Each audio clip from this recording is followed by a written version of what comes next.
রমজান মাস এলেই সবার মনে প্রশ্ন জাগে, রোজা রাখা কি সবার জন্য ফরজ? কারা এই পবিত্র সংযম থেকে সাময়িকভাবে বা স্থায়ীভাবে রেহাই পেতে পারেন? অসুস্থ ব্যক্তি, মুসাফির কিংবা গর্ভবতী নারী, তাদের ক্ষেত্রে শরীয়তের বিধান কি? আজ আমরা ইসলামের আলোকে এই গুরুত্বপূর্ণ প্রশ্নগুলোর উত্তর জানব এবং দেখব আল্লাহ তাআলা তার বান্দাদের জন্য কতটা সহজ ও সুবিধার বিধান রেখেছেন। আসসালামু আলাইকুম রাহমাতুল্লাহ। উম্মাহ কণ্ঠতে আপনাদের স্বাগতম। এখানে ইসলামের গভীর জ্ঞান সহজভাবে তুলে ধরা হয়। আমাদের বার্তা ছড়িয়ে দিতে চ্যানেলটি সাবস্ক্রাইব করুন এবং বেল আইকনটি প্রেস করুন।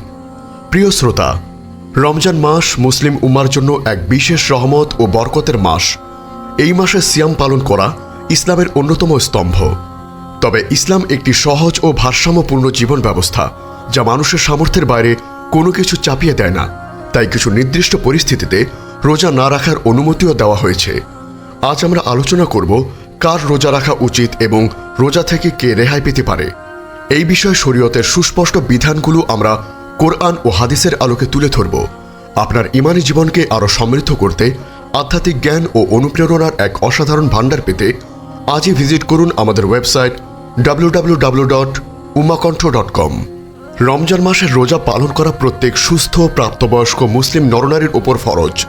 এটি ইসলামের 5টি স্তম্ভের একটি, যা আল্লাহ তাআলা তার বান্দাদের জন্য অপরিহার্য করেছেন। আল্লাহ তাআলা পবিত্র কোরআনে বলেন, হে ঈমানদারগণ, তোমাদের উপর রোজা ফরজ করা হয়েছে যেমন তোমাদের পূর্ববর্তীদের উপর ফরজ করা হয়েছিল, যাতে তোমরা মুত্তাকি হতে পারো। সূরা বাকারা আয়াত 183। এই আয়াতটি স্পষ্ট করে যে রোজা ঈমানদারদের জন্য একটি অবশ্য পালনীয় ইবাদত।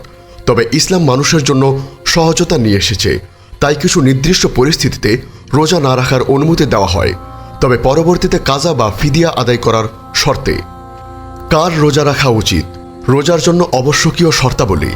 রোজা ফরজ হওয়ার জন্য নিম্নলিখিত শর্তাবলী পূরণ করা আবশ্যক। 1. মুসলিম হওয়া। রোজা শুধুমাত্র মুসলিমদের উপর ফরজ, অমুসলিমদের উপর রোজা ফরজ নয়। আল্লাহ তাআলা পবিত্র কোরআনে বলেন, হে ঈমানদারগণ, তোমাদের উপর রোজা ফরজ করা হয়েছে। সূরা বাকারা আয়াত 183। এখানে ঈমানদারগণ বলতে মুসলিমদের বোঝানো হয়েছে। 2. প্রাপ্তবয়স্ক অর্থাৎ বালেগ হওয়া। ইসলামী শরীয়ত অনুযায়ী প্রাপ্তবয়স্ক হওয়ার পর থেকেই রোজা ফরজ হয়। সাধারণত ছেলে মেয়ে প্রাপ্তবয়স্ক হওয়ার আলামত প্রকাশ পেলে রোজা ফরজ হয়। অপ্রাপ্তবয়স্কদের উপর রোজা ফরজ নয়, তবে তাদের রোজা রাখার অভ্যাস করানো মুস্তাহাব। রাসূল সাল্লাল্লাহু আলাইহি ওয়াসাল্লাম বলেছেন, 3 প্রকার লোকের উপর থেকে কলম উঠে নেওয়া হয়েছে। 1. ঘুমন্ত ব্যক্তি, যতক্ষণ না সে জাগ্রত হয়। 2. অপ্রাপ্তবয়স্ক শিশু, যতক্ষণ না প্রাপ্তবয়স্ক হয়। 3. পাগল ব্যক্তি, যতক্ষণ না সে সুস্থ হয়। সুনানে আবু দাউদ হাদিস 4398, সুনানে তিরমিজি হাদিস 1423। 3. জ্ঞানসম্পন্ন হওয়ার পর অর্থাৎ আকিল হওয়া। মানসিকভাবে সুস্থ ও জ্ঞানসম্পন্ন ব্যক্তির ওপর রোজা ফরজ, পাগল বা জ্ঞানহীন ব্যক্তির ওপর রোজা ফরজ নয়। পূর্বোক্ত হাদিসে পাগল ব্যক্তির কথা উল্লেখ করা হয়েছে, যার ওপর শরীয়তের কোনো বিধান প্রযোজ্য নয়। 4. সুস্থ থাকা, রোগমুক্ত থাকা। শারীরিকভাবে সুস্থ ব্যক্তির ওপর রোজা ফরজ। যদি কেউ এমন অসুস্থ হয় যে রোজা রাখলে তার অসুস্থতা বেড়ে যাবে বা সুস্থ হতে বিলম্ব হবে, তবে তার জন্য রোজা না রাখার অনুমতি রয়েছে। আল্লাহ তাআলা পবিত্র কোরআনে বলেন, তবে তোমাদের মধ্যে যে অসুস্থ হবে অথবা সফরে থাকবে, সে অন্য দিনগুলোতে সংখ্যা পূরণ করে নেবে। সূরা বাকারা আয়াত 184। 5. মুসাফির না হওয়া, স্থায়ীভাবে বসবাস করা। যে ব্যক্তি তার নিজ শহরে বা স্থায়ী নিবাসে অবস্থান করছে, তার উপর রোজা ফরজ। তবে যে ব্যক্তি শরীয়ত সম্মতভাবে মুসাফির, যাত্রী, সে রোজা না রাখার অনুমতি পায়। পূর্বোক্ত আয়াত, তবে তোমাদের মধ্যে যে অসুস্থ হবে অথবা সফরে থাকবে, সে অন্য দিনগুলোতে সংখ্যা পূরণ করে নেবে। সূরা বাকারা আয়াত 184। 6. নারীদের ঋতুস্রাব ও নিফাস থেকে পবিত্র থাকা। নারীদের ক্ষেত্রে ঋতুস্রাব অর্থাৎ হায়েজ এবং সন্তান প্রসবের পরবর্তী রক্তস্রাব অর্থাৎ নিফাস চলাকালীন সময় রোজা রাখা হারাম। এই অবস্থায় তারা রোজা রাখবে না, তবে পরবর্তী কাজা আদায় করবে।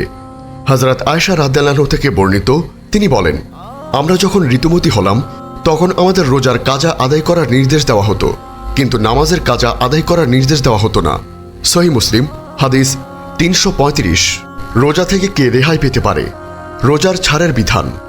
ইসলামী শরীয়তে কিছু বিশেষ পরিস্থিতিতে রোজা না রাখার অনুমতি দিয়েছে, তবে এই ছাড়প্রাপ্তদের অধিকাংশকেই পরবর্তীতে কাজা আদায় করতে হয় অথবা ফিদিয়া দিতে হয়।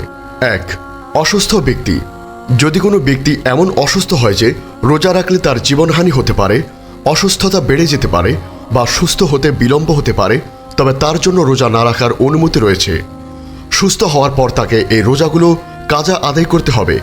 আল্লাহ তাআলা পবিত্র কোরআনে বলেন, তবে তোমাদের মধ্যে যে অসুস্থ হবে অথবা সফরে থাকবে সে অন্য দিনগুলিতে সংখ্যা পূরণ করে নেবে। সূরা বাকারা আয়াত 184। 2. মুসাফির যাত্রী। যে ব্যক্তি শরীয়তসম্মতভাবে মুসাফির অর্থাৎ সাধারণত প্রায় 80 কিলোমিটার বা তার বেশি দূরত্বের সফরকারী, তার জন্য রোজা না রাখার অনুমতি রয়েছে। সফর শেষ হওয়ার পর তাকে কাজা রোজা আদায় করতে হবে। পূর্বোক্ত আয়াত, তবে তোমাদের মধ্যে যে অসুস্থ হবে অথবা সফরে থাকবে সে অন্য দিনগুলোতে সংখ্যা পূরণ করে নেবে। সূরা বাকারা আয়াত 184। 3. গর্ভবতী ও দুগ্ধ দানকারী নারী। যদি কোনো গর্ভবতী নারী বা দুগ্ধ দানকারী মা রোজা রাখলে নিজের বা সন্তানের ক্ষতির আশঙ্কা করেন, তবে তাদের জন্য রোজা না রাখার অনুমতি রয়েছে। পরবর্তীতে তাদের কাজা রোজা আদায় করতে হবে। কিছু ফকিদের মতে যদি শুধু সন্তানদের ক্ষতির আশঙ্কা থাকে তবে কাজার সাথে ফিদিয়াও দিতে হবে। রাসূল সাল্লাল্লাহু আলাইহি ওয়াসাল্লাম বলেছেন, আল্লাহ তাআলা মুসাফিরদের উপর থেকে নামাজের অর্ধেক অংশ এবং রোজা উঠিয়ে নিয়েছেন, আর গর্ভবতী ও দুগ্ধ দানকারী নারীর উপর থেকে রোজা উঠিয়ে নিয়েছেন। সুনানে আবু দাউদ হাদিস 2408, সুনানে তিরমিজি হাদিস 715। 4. বৃদ্ধ বা চিরস্থায়ী অসুস্থ ব্যক্তি। যদি কোনো ব্যক্তি এত বেশি বৃদ্ধ হয় যে তার রোজা রাখার শারীরিক সামর্থ্য নেই অথবা এমন কোনো দীর্ঘস্থায়ী রোগে আক্রান্ত হয় যা থেকে আরোগ্য লাভের কোনো সম্ভাবনা নেই এবং রোজা রাখলে তার জন্য কষ্টকর হয়, তবে তার জন্য রোজা না রেখে ফিদিয়া আদায় করার অনুমতি রয়েছে। ফিদিয়া হলো একটি রোজার পরিবর্তে একজন মিসকিনকে একবেলা খাবার খাওয়ানো। আল্লাহ তাআলা পবিত্র কোরআনে বলেন, আর যারা রোজা রাখতে অক্ষম তাদের কর্তব্য হলো ফিদিয়া দেওয়া, একজন মিসকিনকে খাবার খাওয়ানো। সূরা বাকারা আয়াত 184। ইবনে আব্বাস রাদিয়াল্লাহু আনহু এই আয়াতের ব্যাখ্যায় বলেছেন যে এটি সেই বৃদ্ধ পুরুষ ও নারীর জন্য প্রযোজ্য যারা রোজা রাখতে অক্ষম। 5. ঋতুমতী ও নিফাসগ্রস্ত নারী। নারীদের ঋতুস্রাব অর্থাৎ হায়েজ এবং সন্তান প্রসবের পরবর্তী রক্তস্রাব অর্থাৎ নিফাস চলাকালীন সময় রোজা রাখা হারাম। এই অবস্থায় তারা রোজা রাখবে না, তবে পরবর্তীতে রক্ত বন্ধ হওয়ার পর কাজা রোজা আদায় করবে। হযরত আয়েশা রাদিয়াল্লাহু আনহা থেকে বর্ণিত হাদিসে পূর্বেই উল্লেখ করা হয়েছে, আমরা যখন ঋতুমতী হতাম তখন আমাদের রোজার কাজা আদায় করার নির্দেশ দেওয়া হতো, কিন্তু নামাজের কাজা আদায় করার নির্দেশ দেওয়া হতো না। সহিহ মুসলিম হাদিস 335। 6. অতিরিক্ত ক্ষুধা বা তৃষ্ণা যা জীবননাশের কারণ হতে পারে। যদি কোনো ব্যক্তির রোজার কারণে এমন তীব্র ক্ষুধা বা তৃষ্ণায় আক্রান্ত হয় যা তার জীবননাশের কারণ হতে পারে, তবে তার জন্য রোজা ভেঙে ফেলার অনুমতি রয়েছে, তবে পরবর্তীতে তাকে এই রোজার কাজা আদায় করতে হবে। এটি একটি ব্যতিক্রমী জরুরি অবস্থা। ইসলামী শরীয়ত মানুষের জন্য সহজতা ও সুবিধার বিধান রেখেছে। রোজা একটি গুরুত্বপূর্ণ ইবাদত হলেও আল্লাহ তাআলা মানুষের কষ্টকে বিবেচনা করেছেন এবং ছাড়ের বিধান রেখেছেন। যারা রোজা রাখতে সক্ষম তাদের জন্য রোজা রাখা ফরজ এবং এর মাধ্যমে তারা আল্লাহর নৈকট্য লাভ করে, আর যারা শরীয়তসম্মত কারণে রোজা রাখতে অক্ষম তাদের জন্য বিকল্প পথও বাতলে দেওয়া হয়েছে, যাতে তারাও আল্লাহর আদেশ পালনের সব থেকে বঞ্চিত না হয়। এই সহজতাই ইসলামের সৌন্দর্য। আল্লাহ তাআলা আমাদের সকলকে রমজানের সকল বরকত ও ফজিলত পুরোপুরিভাবে হাসিল করার তৌফিক দান করুন এবং আমাদেরকে তার আদেশ পালনে দৃঢ়তা দান করুন। আল্লাহুম্মা আমিন। আমাদের এই মহৎ বার্তা ছড়িয়ে দিতে উম্মাহ কণ্ঠ চ্যানেলটি সাবস্ক্রাইব করুন এবং বেল আইকনটি প্রেস করুন। ফেসবুক পেজ ফলো করে উম্মাহ কণ্ঠ পরিবারের অংশ হন। ইসলামিক ব্লগ ও রিসোর্স পেতে আজই ভিজিট করুন আমাদের ওয়েবসাইট www.ummahkontho.com।